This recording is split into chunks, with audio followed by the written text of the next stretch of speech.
Rekaman terbaru dari medan pertempuran memperlihatkan operasi ofensif militer Rusia saat menembus pemukiman Belovod di wilayah Sumi.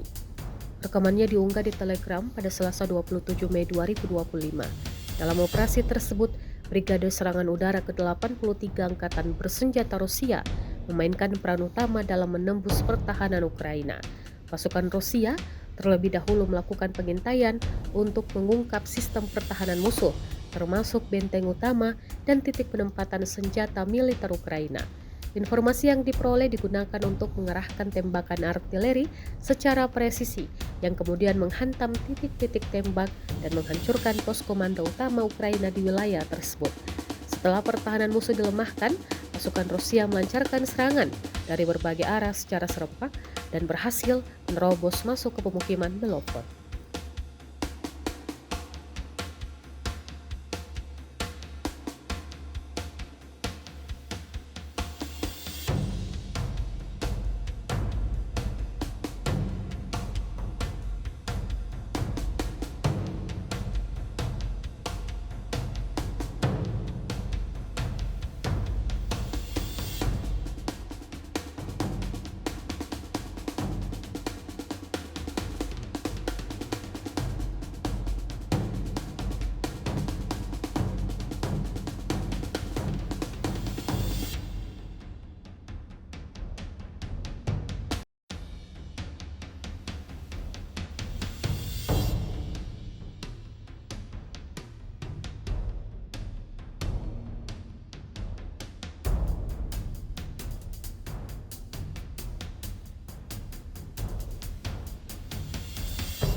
Download Tribun X sekarang, menghadirkan lokal menjadi Indonesia.